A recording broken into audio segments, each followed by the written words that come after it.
قرآن مجید برہان رشید کی آیت بینہ جو تلاوت کی ہے، جس میں اللہ تبارک و تعالی نے ارشاد فرمایا کہ تلک الرسل، یہ رسول ہیں، فضلنا بعضهم علی بعض، ہم نے بعض کو بعض کے اوپر فضیلت عطا فرمائی ہے۔ منہم من کلم اللہ، ان میں سے کچھ ایسے ہیں جن کے ساتھ اللہ نے کلام کیا، ورفع بعضهم درجات، اور بعض کو اس سے بلند درجے عطا فرمائے۔ اللہ تبارک و تعالی نے حضرت انسان کو زمین کے اوپر بھیجا، تو اللہ تبارک و تعالی نے زمین پر بھیجنے کے بعد انسانوں کی کیٹیگری بنی ہے، کیٹیگریز ہیں انسان کی، اس کے اعمال کے مطابق اور اس کے مقام کے مطابق۔ تو اللہ تبارک و تعالی نے انسانوں میں جس میں سب سے افضل اور اعلیٰ مقام عطا کیا، اللہ نے وہ اپنے انبیاء کو عطا فرمایا۔ انبیاء کا گروہ وہ گروہ ہے جو رب کی تمام مخلوقات میں سے افضل ہے۔ پھر نبیوں میں اللہ تبارک و تعالی نے جو رب کے رسول ہیں، نبیوں میں جو اعلیٰ مقام ہے وہ اللہ نے اپنے رسولوں کو عطا کیا ہے، اور رسولوں میں جو سب سے افضل اور اعلیٰ مقام عطا کیا وہ اللہ نے میرے اور آپ کے آقا جناب محمد رسول اللہ صلی اللہ علیہ وآلہ وسلم کو عطا کیا۔ کائنات کے تمام انسانوں میں سب سے افضل اور اعلیٰ مقام ہمارے نبی کا ہے صلی اللہ علیہ وسلم۔ جس طرح نبیوں میں سب سے اعلیٰ مقام ہمارے نبی کا ہے، اسی طرح امتوں میں سب سے جو اعلیٰ مقام ہے وہ امت مصطفیٰ صلی اللہ علیہ وسلم کا ہے۔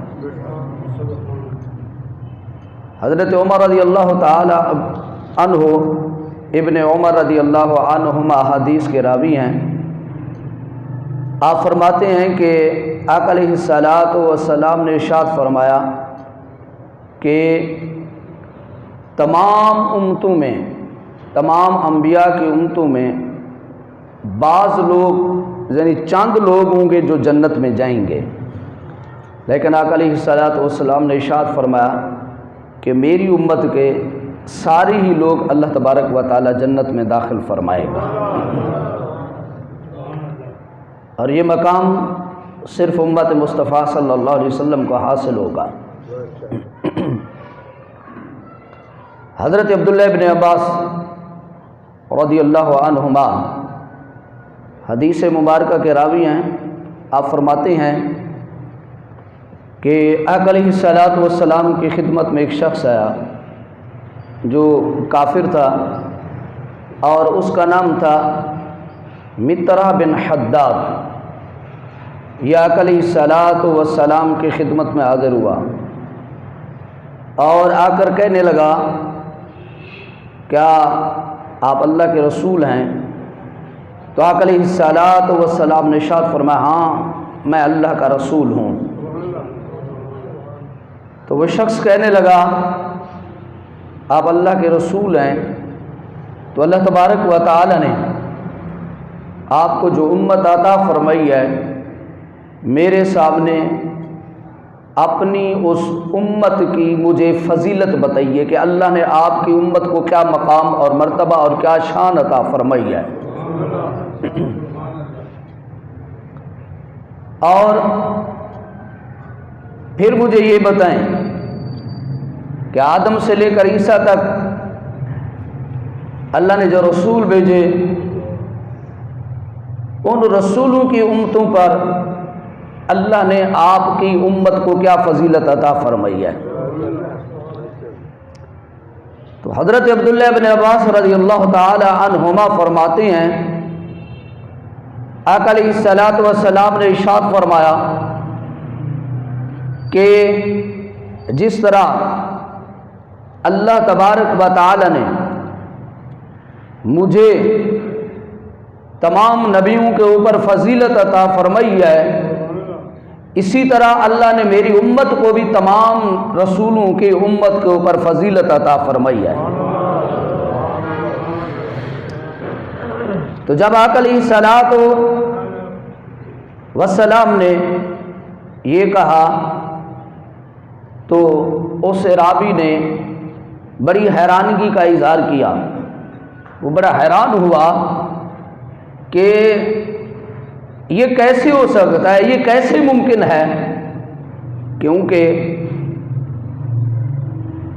آپ سے پہلے جو نبی آئے ان کا بھی اللہ نے ان کو بھی بڑا مقام اور مرتبہ اور بڑی شان اور فضیلت عطا فرمائی، تو اللہ تبارک و تعالی نے آپ کی امت کو اتنا بڑا مقام کیسے عطا فرمایا؟ تو آقا علیہ الصلوۃ والسلام نے ارشاد فرمایا کہ جب قیامت کا دن ہوگا، جب انبیاء اللہ کی بارگاہ میں آئیں گے تو ہر نبی اپنے ساتھ اپنی امت کو بھی اپنے ساتھ لے کر آئے گا۔ اللہ اکبر۔ امت کا جو نبی ہوگا وہ آگے ہوگا اور اس نبی کے جو امتی ہوں گے، کلمہ پڑھنے والے ہوں گے، وہ اس کے پیچھے ہوں گے۔ اور آقا علیہ الصلوۃ والسلام نے ارشاد فرمایا پھر انبیاء کی کیفیت یہ ہوگی، کسی کے ساتھ صرف 2 لوگ ہوں گے، کسی کے ساتھ صرف 2 ہوں گے، کسی کے ساتھ 4، کسی کے پاس 5، کسی کے ساتھ 10۔ حضرت نوح علیہ السلام کے ساتھ 80 لوگ ہوں گے۔ حضرت موسیٰ علیہ السلام کی کیفیت بھی کچھ اس طرح ہوگی۔ تو میرے آقا صلی اللہ علیہ وسلم نے ارشاد فرمایا ہر نبی اپنی امت کو لے کر آئے گا، لیکن ہر نبی کے ساتھ چند لوگ کلمہ پڑھے ہوئے ہوں گے۔ تو میرے آقا نے فرمایا جب میں اللہ کی بارگاہ میں آؤں گا تو میرے امتی سب سے زیادہ ہوں گے۔ تمام نبیوں کی امتیں مل کر بھی میرے آقا نے فرمایا میری امت کا مقابلہ نہیں کر سکیں گی۔ حدیث پاک میں آقا علیہ الصلوۃ والسلام نے ارشاد فرمایا کہ قیامت والے دن جو جنتیوں کے صفیں ہوں گی، اللہ تبارک و تعالیٰ جو جنتی ہوں گے نا ان کی اللہ تبارک و تعالیٰ صفیں بنا کر کھڑی کر دے گا، صفیں بنا کر کھڑے ہوں گے۔ تو آقا علیہ الصلوۃ والسلام نے فرمایا تمام نبیوں کی امتوں کو ملا کر جنتیوں کی جو صفیں ہوں گی وہ 120 صفیں ہوں گی۔ اب کتنی ہوں گی یہ تو خدا جانتا ہے، لیکن میرے آقا صلی اللہ علیہ وسلم نے فرمایا ان 120 میں جو 80 صفیں ہوں گی وہ صرف میری امت کی صفیں ہوں گی۔ میری امتیں اتنی جائے، اس لیے میرے آقا صلی اللہ علیہ وسلم کی حدیث پاک ہے، میرے آقا صلی اللہ علیہ وسلم نے فرمایا کل کیا حضور نے حدیث پاک ہے، آپ نے فرمایا کہ اپنی اولاد کو زیادہ پیدا کرو، یعنی تمہاری اولاد زیادہ ہونا چاہیے۔ پوچھا کہ آقا وجہ کیا ہے؟ آپ فرمایا اس لیے کل قیامت والے دن میں باقی نبیوں پر فخر کروں گا کہ اللہ نے مجھے تمام نبیوں کی امتوں میں سب سے زیادہ امت عطا فرمائی ہے۔ بلکہ ایک حدیث پاک کا مفہوم کچھ اس طرح ہے، مجھے حدیث پاک یاد آ گئی ہے کہ جب قیامت کا دن ہوگا، جب انبیاء اللہ کی بارگاہ میں ہوں گے، کوئی 2 امتی لے کر جائے گا، کوئی 4 لے کر، کوئی 8، کوئی 10، کوئی 50، کوئی 100، کوئی 200، کوئی 400، کوئی 500، کوئی 1000، کوئی 2000 جب لے کر جائے گا نا تو اللہ تبارک و تعالی ان رسولوں سے پوچھے گا، ان امت کے اس نبی کی امت سے پوچھے گا کیا میرے نبی نے تمہیں تبلیغ نہیں کی تھی؟ میں نے تمہارے اندر اپنے نبیوں کو بھیجا تھا، میرے رسول آئے تھے، میرا پیغام لے کر آئے تھے، میرے احکام لے کر آئے تھے، کیا تمہارے تک میرا حکم نہیں پہنچا؟ کیا میرے نبیوں نے تمہیں تبلیغ نہیں کی ہے؟ حدیث پاک میں آتا آقا علیہ الصلوۃ والسلام فرماتے ہیں وہ نبیوں کی امتیں کہیں گی کہ یا اللہ ہمارے پاس تو کوئی نبی نہیں آیا تھا، جھوٹ بولیں گے اللہ کے سامنے، یہ حدیث پاک ہے، وہ لوگ اللہ کے سامنے جھوٹ بولیں گے، وہ کہیں گے یا اللہ ہمارے پاس تو کوئی نہیں آیا تھا۔ جب وہ یہ کہیں گے تو اللہ اپنے رسولوں سے پوچھے گا. کہہ دیں سبحان اللہ. اللہ اپنے نبیوں سے، اللہ اپنے رسولوں سے پوچھے گا کہ میں نے تمہیں بھیجا تھا، کیا تم نے اپنی لوگوں کو تبلیغ نہیں کی تھی؟ کیا تم نے میرا پیغام نہیں پہنچایا تھا؟ یوم یجمع اللہ الرسل، اللہ اپنے رسولوں سے سوال کرے گا. یہ قرآن پاک میں آتا ہے، اللہ اپنے رسولوں سے بھی سوال کرے گا. آپ اندازہ کریں جب اللہ اپنے رسولوں کو معافی نہیں دے گا تو ہم کس بات کی مولی ہیں؟ یوم یجمع اللہ الرسل فیقول ماذا اجبتم. اور ذرا تصور میں آؤ، ذرا قرآن کے آگے الفاظ سنو. یوم یجمع اللہ الرسل، اللہ اپنے رسولوں کو اکٹھا کرے گا، جمع کرے گا، اور جمع کر کے اللہ تبارک و تعالیٰ پوچھے گا فیقول ماذا اجبتم. جب اللہ ان سے سوال کرے گا تو نبی جواب نہیں دے سکیں گے. فیقول ماذا اجبتم، ان کے پاس جواب بھی نہیں ہوگا. اللہ کے قہر اور رب کے جلال کے سامنے نبی جواب نہیں دے سکیں گے. اور کہیں گے کیا؟ قالوا لا علم لنا. اللہ اکبر. جب رب پوچھے گا نا میرے رسول جواب دو، کہیں گے قالوا لا علم لنا، مولا ہمیں کچھ پتہ ہی نہیں ہے. یہ کیفیت ہوگی رسولوں کی. انک انت علام الغیوب. 7واں پارہ رکوع نمبر 5 شروع ہو رہا ہے. پہلی آیت ہے رکوع نمبر 5 کی، بلکہ چوتھے رکوع کی آخری آیت ہے. 5واں رکوع سے آگے شروع، اس کا اللہ یہاں سے شروع ہو رہا ہے.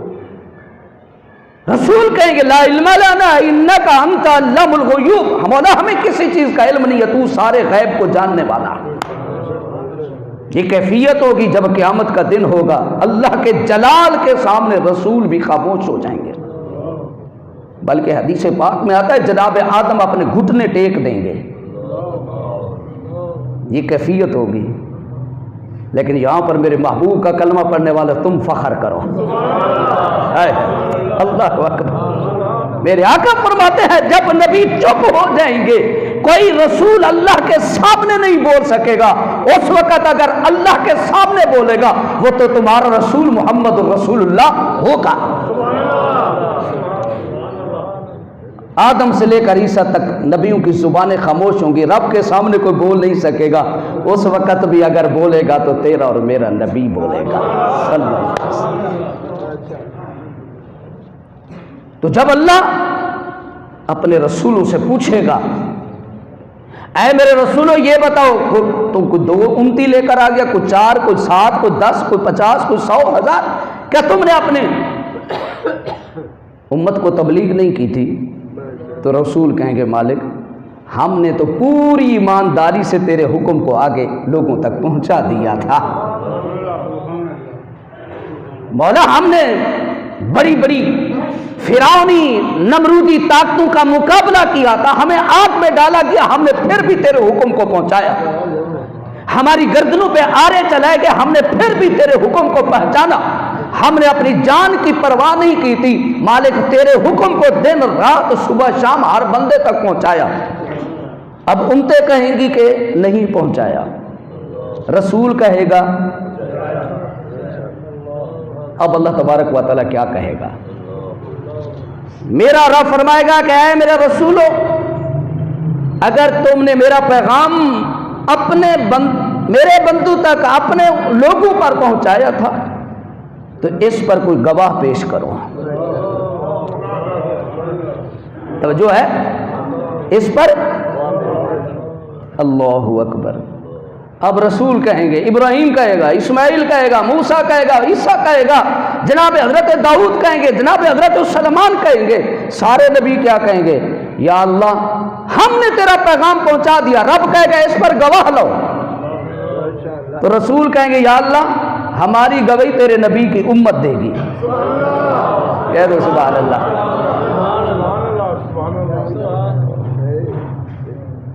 تیرے محبوب کی امت ہماری گواہی دے گی کہ ہم نے تیرے پیغام کو پہنچایا ہے. جب رسول یہ کہیں گے تو اللہ ہماری طرف متوجہ ہوگا۔ اللہ اکبر۔ وَكَذَلِكَ جَعَلْنَاكُمْ أُمَّةً وَسَطًا لِتَكُونُوا شُهَدَاءَ عَلَى النَّاسِ۔ دوسرا بات، وَكَذَلِكَ جَعَلْنَاكُمْ أُمَّةً، تمہیں ہم نے امت وسط بنایا ہے۔ امت خیر پہ میں پورا جمعہ پڑھا چکا ہوں۔ اللہ نے ہمیں امت خیر بھی بنایا ہے، امت وسط بھی بنایا ہے۔ وَكَذَلِكَ جَعَلْنَاكُمْ أُمَّةً وَسَطًا لِتَكُونُوا شُهَدَاءَ عَلَى النَّاسِ۔ رب کہتے ہیں میرے محبوب کے امتیوں، میں نے تمہیں وہ عظیم امت بنایا ہے، قیامت والے دن تم رسولوں کی گواہی دو گے۔ اللہ اللہ اللہ۔ اپنا مقام تو پہچاننا، یار رب نے تمہیں مقام کیا دیا ہے، اور یہ جتنا مقام ملا ہے در مصطفیٰ سے ملا ہے، اور یہ مقام بھی اس کو ملے گا جو میرے مصطفیٰ سے وفا کرے گا، جو میرے نبی سے وفا کرے گا، جو نبی سے بے وفائی کرے گا، جو میرے آقا سے جفا کرے گا، وہ میرے نبی کا امتی نہیں ہے، میرے مصطفیٰ کا امتی وہ ہے جو میرے آقا سے وفا کرے گا۔ اللہ تبارک و تعالی رسولوں سے کہے گا تمہاری گواہی کون دیتے ہیں؟ وہ کہیں گے اللہ تیرے رسول کی امت۔ اللہ ہماری طرف متوجہ ہوگا، رب پوچھے گا اے میرے محبوب کی امت، کیا تم گواہی دیتے ہو؟ کیا موسیٰ نے، عیسیٰ نے، ابراہیم نے، اسماعیل نے، یہ سارے رسولوں نے اپنی امتوں کو تبلیغ کی تھی؟ تو میرے آقا فرماتے ہیں میری امت کہے گی مولا ہم گواہی دیتے ہیں تیرے رسولوں نے پوری ایمانداری کے ساتھ تیرا پیغام تیرے بندوں تک پہنچا دیا۔ اب رب اگلا سوال کرے گا مجھ سے، اس امت سے سوال کرے گا۔ رب سوال کیا کرے گا؟ رب کہے گا تم تو اس وقت تھے نہیں،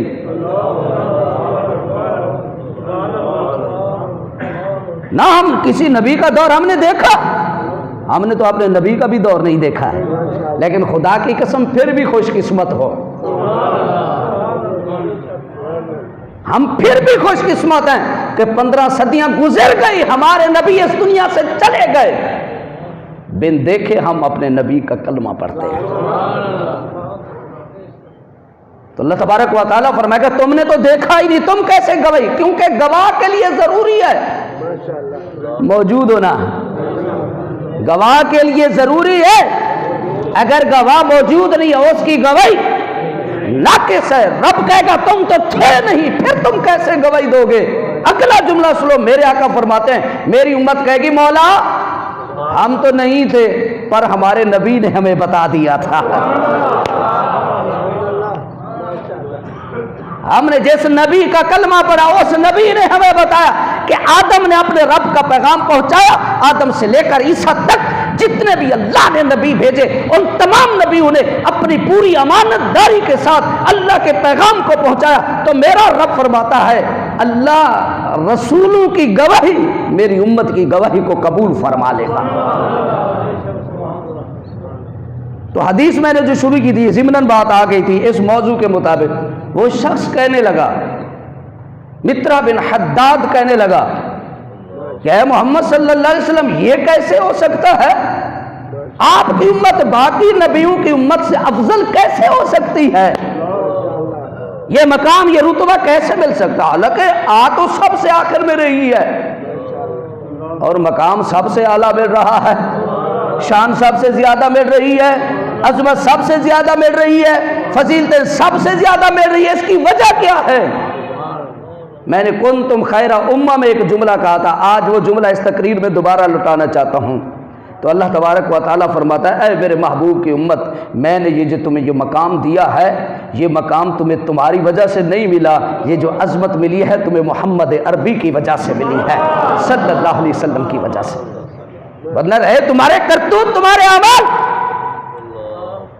تمہارے کرتوت، تمہارا کردار، تمہاری گفتگو، تمہارے اعمال تو ایسے ہیں کہ زمین کہتی ہے مولا اجازت دے میں پھٹ جاؤں، آسمان کہتا ہے اجازت دے میں ان کے اوپر پتھر کے بارش برسا دوں، آندھی کہتی ہے مولا اجازت دے میں ان کے اوپر اٹھا کر میں ان کو تباہ کر دوں، پتھر کہتے ہیں، پہاڑ کہتے ہیں مولا اجازت دے ہم الٹے ہو کر ان کے اوپر گر پڑے۔ میرا رب کہتا ہے خبردار، وہ کہتے ہیں مالک پہلے نبی کی امتی ایک گناہ کرتی تھی تو عذاب نازل فرما دیتا تھا، تو رب کہتا ہے اے چپ ہو جاؤ، یہ تمہارا معاملہ نہیں ہے، یہ میرے محبوب کا معاملہ ہے، یہ میرے محب اور محبوب کا معاملہ ہے۔ کیوں؟ یہ جو بچے ہوئے ہیں یہ محمد عربی کے صدقے سے بچے ہوئے ہیں۔ اور آج بھی اگر کوئی اس نبی سے بے وفائی کرے، اور آج بھی اگر کوئی اس نبی سے بے وفائی کرے یا اس نبی سے وفا کرنے والوں کے ساتھ بے وفائی کرے، حضور کا نام لینے والوں پر جو آج بھی ظلم و تشدد کرے، پھر وہ اپنا تصور کر لے رب اس کے ساتھ کیا حشر کرے گا، رب اس کے ساتھ سلوک کیا کرے گا۔ یہ اللہ کا قانون ہے، اللہ اپنے دشمن کو معاف کر دیتا ہے، رب محبوب کے دشمن کو معاف نہیں کرتا ہے۔ یہ بات ذہن میں رکھنا، اللہ اپنے محبوب کے دشمن کو معاف نہیں کرتا ہے۔ وہ مترا بن حداد کہنے لگا کہ اے محمد صلی اللہ علیہ وسلم، بلا یہ کیسے ہو سکتا ہے کہ اللہ آپ کی امت کو تمام نبیوں کی امت سے افضل مقام عطا فرمائے؟ میرے آقا صلی اللہ علیہ وسلم نے ارشاد فرمایا ہاں اس لیے میں سب سے اعلیٰ ہوں گا کہ قیامت والے دن تمام امتوں میں سب سے زیادہ جو امت ہوگی اللہ وہ مجھے عطا فرمائے گا۔ جب میرے آقا صلی اللہ علیہ وسلم نے ارشاد فرمایا تو اس نے پوچھا آقا یہ بتائیں جب قیامت کا دن ہوگا آپ کی امت کتنے گروہوں میں آئے گی؟ آپ کی امت کے گروہ کتنے ہوں گے؟ میرے آقا صلی اللہ علیہ وسلم ارشاد فرمایا قیامت والے دن میری امت کے 4 گروہ ہوں گے۔ وہ شخص کہنے لگا مجھے یہ بتا دیں جب پہلا گروہ ہوگا، آقا صلی اللہ علیہ وسلم نے ارشاد فرمایا کہ پہلا گروہ میری امت کا وہ ہوگا کہ اللہ تبارک و تعالی اس کو یہ مقام اور یہ عزت اور مقام اور یہ اس نے عطا فرمائے گا کہ اللہ تبارک و تعالی پہلا گروہ ہوگا جو بخشا ہوا گروہ ہوگا، اور یہ وہ گروہ ہوگا جس کا اللہ حساب نہیں لے گا۔ میری امت کا پہلا گروہ وہ ہوگا، اور پھر اللہ ان کو مقام کیا عطا فرمائے گا؟ جو یہ گروہ ہوگا پہلا گروہ، اللہ ان کو یہ مقام دے گا، رب فرمائے گا کہ جس کی تم چاہو شفاعت کرو۔ اس لیے میرے آقا صلی اللہ علیہ وسلم نے ارشاد فرمایا کہ میرے صحابی جناب سیدنا حضرت عثمان غنی رضی اللہ تعالی عنہ، میرے آقا نے فرمایا میری امت کا وہ شخص ہے کہ جس کی شفاعت سے اللہ 70,000 جہنمیوں کو جہنم سے نکال کر اللہ جنت میں داخل فرمائے گا۔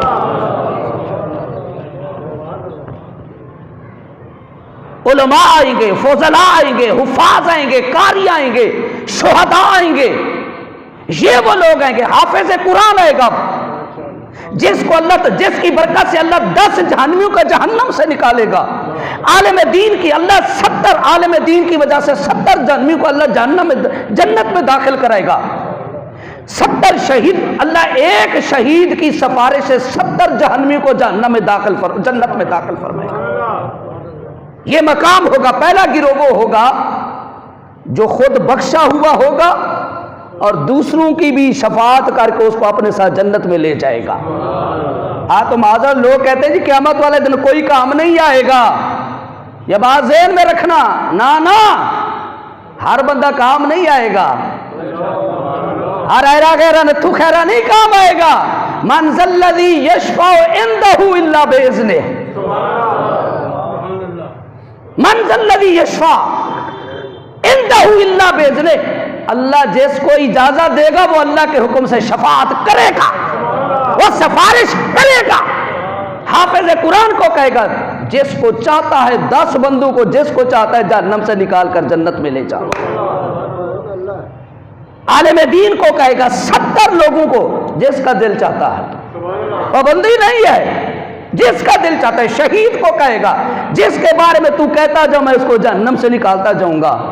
اور جب حضرت عثمان غنی کی باری آئے گی 70,000 جہنمی کو، اور جب تیرے اور میرے نبی کی باری آئے گی اس کا آگے سن۔ میں لوگ پاگل بنائے نہیں جی قیامت والے دن کوئی کسی نے کم نہیں آئے گا، میں کہ تیرے نہیں کم آن گے، کیونکہ کم کوئی چنگا کیتا ہوئے گا تے کم آن گے نا۔ جس نے ساری زندگی نبی کی معاذ اللہ شان میں گستاخی کی ہو، جس نے صحابہ کی شان میں گستاخی کی ہو، جس نے اہل بیت کی شان میں گستاخی کی ہو، جس نے ولیوں کی شان میں گستاخی کی ہو، وہ نہیں کام آئے گا جس نے ساری زندگی نبی کے ترانے گائے ہوں۔ جس نے ساری زندگی حضور کے صحابہ کے ترانے گئے ہوں، جس نے ساری زندگی نبی کی آل کے ترانے گئے ہوں، جس نے ساری زندگی نبی کے ولیوں، امت کے ولیوں کے ترانے گئے ہوں، وہ خود بھی جنت میں جائے گا، اپنے ساتھ بھی لوگوں کو جنت میں لے کے جائے گا۔ میرے آقا صلی اللہ علیہ وسلم نے ارشاد فرمایا پہلی میری امت کا وہ گروہ آئے گا کہ جو خود بھی بخشا ہوا ہوگا اور اپنے ساتھ بھی لوگوں کو جنت میں، بولے اپنے ساتھ بھی لوگوں کو جنت میں۔ اس لیے میرے رب نے قرآن میں کیا حکم دیا ہے؟ اللہ تبارک و تعالیٰ فرماتا ہے وَاصْبِرْ نَفْسَكَ وَاصْبِرْ نَفْسَكَ مَعَ الَّذِينَ يَدْعُونَ رَبَّهُمْ بِالْغَدَاةِ وَالْعَشِيِّ۔ کہہ دے وہ بس سبحان اللہ۔ ترجمہ سنیں، اللہ تبارک و تعالیٰ ارشاد فرماتا ہے وَاصْبِرْ نَفْسَكَ مَعَ الَّذِينَ يَدْعُونَ رَبَّهُمْ، اپنا تعلق ان لوگوں سے قائم کر۔ اسی کہنا سارا کوئی ایم این اے یار ہو، ایم پی اے یار ہوئے جناب، سارا فلاں وزیر تو مشیر ہونے چاہیے نے، ہونے چاہیے نے، بندے تے اوکھا وقت آ جاتا ہے، ہونا چاہیے ہے نا، ان لوگوں سے تعلق ہونا چاہیے۔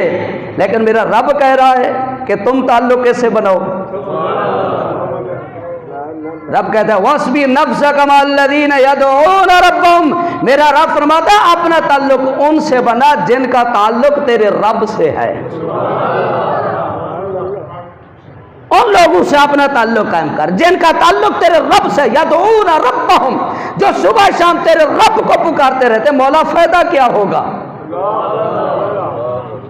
ہم دنیا داروں سے، ایم پی اے سے، ایم این اے سے، وزیروں مشیروں سے اس لیے ہم تعلق قائم رکھتے ہیں نا جب اوقا وقت آئے گا کام آئیں گے، ایسے ہے نا جی، اور تو ہمارا کوئی مقصد نہیں ہوتا۔ جب ہمارے اوپر مشکل آئے گی، مصیبت آئے گی، یہ بچائیں گے، تو میرا رب فرماتا ہے یہ جو لوگ ہیں نا دنیا دار، یہ تجھے دنیا میں بچائیں گے، لیکن جو اللہ والے ہیں کل تمہیں قیامت سے بچائیں گے، کل تیرے رب کے عذاب سے تجھے بچائیں گے۔ کیوں کہ جب یہ جنت میں جائیں گے نا، حدیث پاک میں آتا ہے، یہ حدیث پاک انشاءاللہ اگلے جمعے مکمل کریں گے، ابھی حدیث کا ایک حصہ پورا ہوا ہے، ابھی 3 حصے اس حدیث کے رہتے ہیں، ٹھیک ہے۔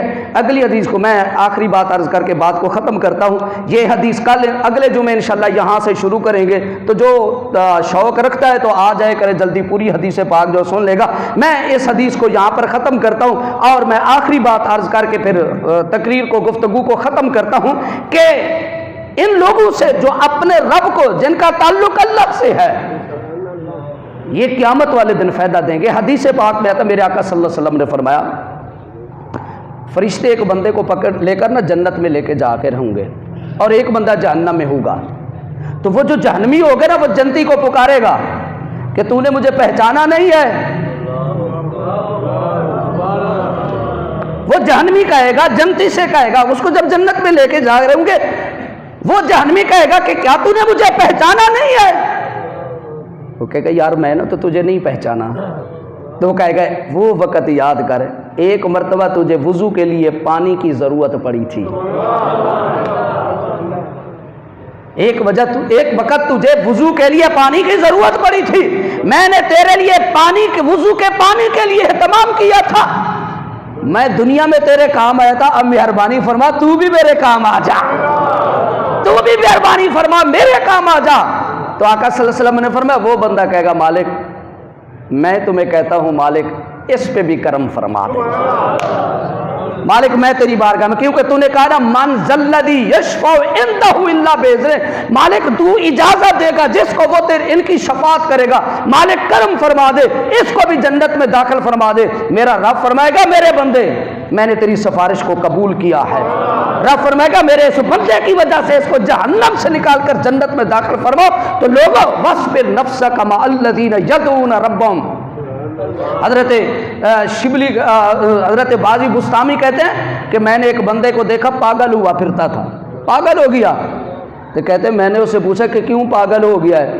کہنے لگا یار میرا ایک یار تھا وہ مر گیا، بس اس کی محبت میں پاگل ہو گیا ہوں۔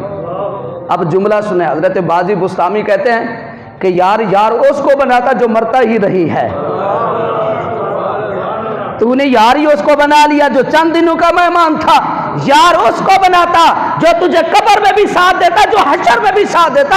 اگر یاری لگانی ہے تو محمد عربی سے لگاؤ، اگر عشق کرنا ہے تو محمد عربی سے کرو، اگر دوستی کرنی ہے تو میرے نبی سے کرو۔ میرا نبی وہ ہے جو اس سے تعلق رکھتا ہے میرے مصطفیٰ کے صدقے۔ اللہ اس کو دنیا میں بھی عزت دیتا ہے، اللہ قبر میں بھی عزت دیتا ہے، اور حشر میں بھی اللہ عزت عطا فرمائے گا۔ اقبال نے اسی کو کہا تھا کہ کی محمد سے وفا تو نے تو ہم تیرے ہیں، یہ جہاں چیز ہے کہ اللہ و قلم تیرے ہیں، وما علینا الا البلاغ۔